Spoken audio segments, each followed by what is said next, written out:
Near the end of 2016, the New Yorker magazine published a poem listing all the reasons why we should be grateful and optimistic about the future. Among those reasons, the New Yorker listed Joe Starita of Nebraska.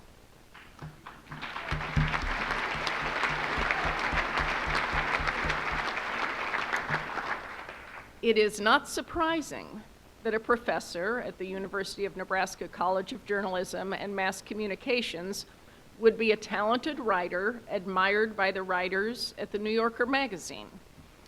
What is remarkable about Professor Joe Starita, even more than his superb writing, is his tireless pursuit of the details that bring history to life, and his choice of subjects, raising public awareness of Native American heroes.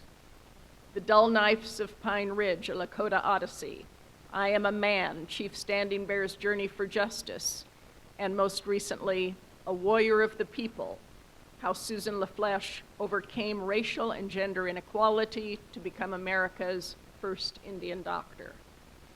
I have been fortunate to see firsthand some of the impact of Joe Starita's work. One of my law clerks of Native American descent was inspired by Joe's book on Chief Standing Bear, and she wrote a play on the subject that has been performed across the country, including at a 2011 performance at the National Indian Museum in connection with the National Ponca Symposium.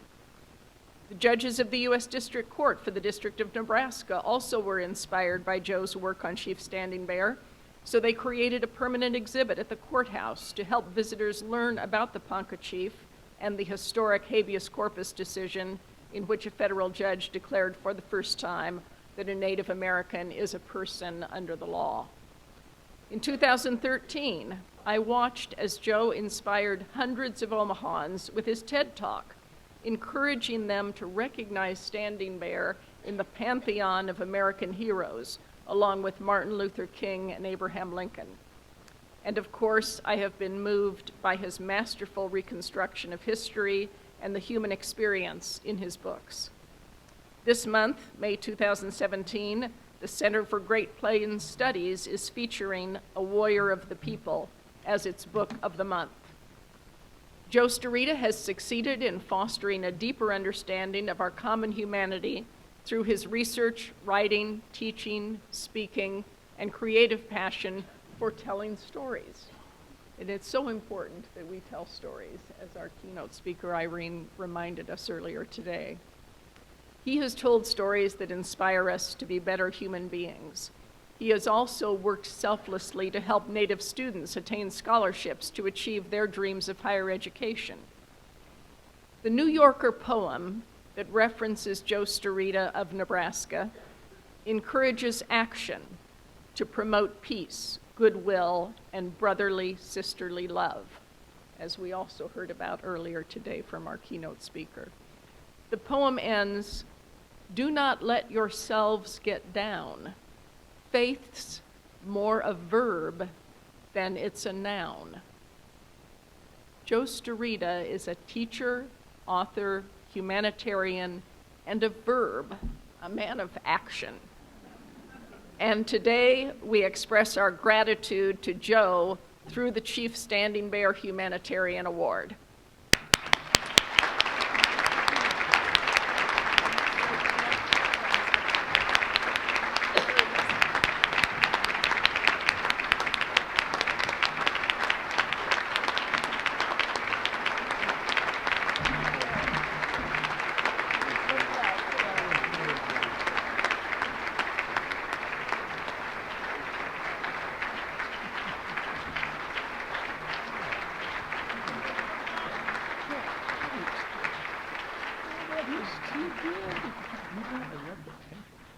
Joe's Humanitarian Award is a watercolor done by a friend and artist of the Ponca tribe, Jan Rockwell, and I believe she's here in the audience, and if she is, would she please stand?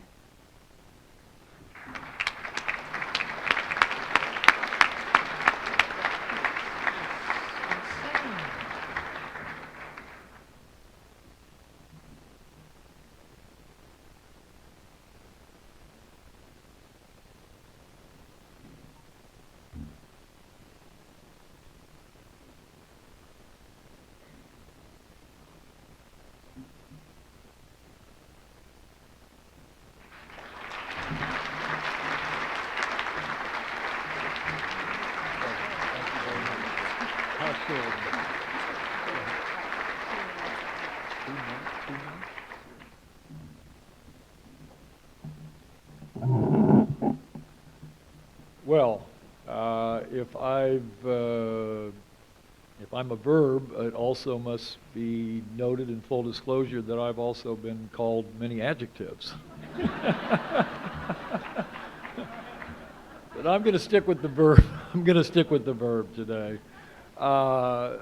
Of course, this is an insanely humbling honor, and I thank Judy and Scott and Whitney and Lori, Judge Camp, for that magnificent introduction. And this is just such a great event. I thank everybody for coming here.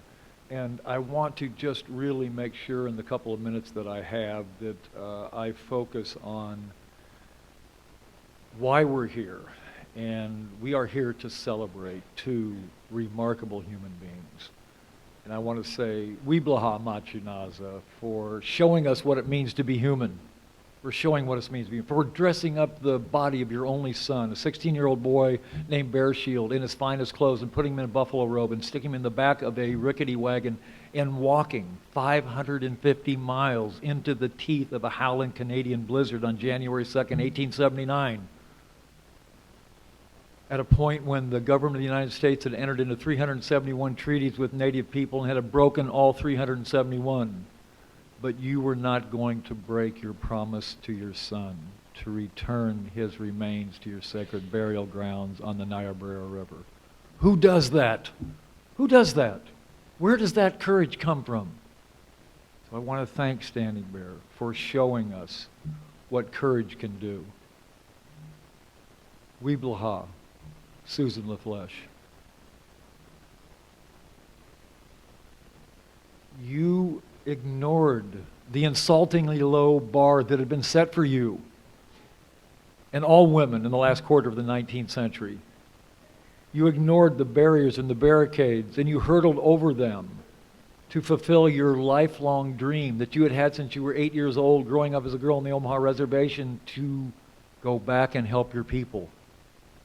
So you managed to get into the only medical college in the world in the last quarter of the 19th century that would allow women to come in the front door and 3 years later exit the back door with a medical degree. You did that on March 14th, 1889. You not only got into medical college, you killed it. You graduated #1 in your class on March 14th, 1889, 31 years before women in this country had the right to vote. 35 years before people who looked like you could become citizens in the lands that they had lived on forever. Thank you for getting up at 5 o'clock in the morning, 20 below zero, walking to the barn, hitching up your two favorite chocolate mares, Pat and Pudge, to your buggy, throwing a buffalo robe over your shoulder, and going out to find 1,244 patients scattered over 1,350 square miles in the dark, in the cold, 20 below zero in January of 1891, according to your diary. And all those mornings you were out there all by yourself at 5 a.m. in the frozen winter mornings. And sometimes you would have panic attacks, wondering if you would die all alone, without ever having a husband, without ever having children, without ever having a family. And you kept going. And you kept going across that large reservation looking for that telltale smoke coming out of a one-room log cabin where inside a 14-year-old girl was curled up in a fetal position, lying in a corner on the dirt floor, dying of tuberculosis.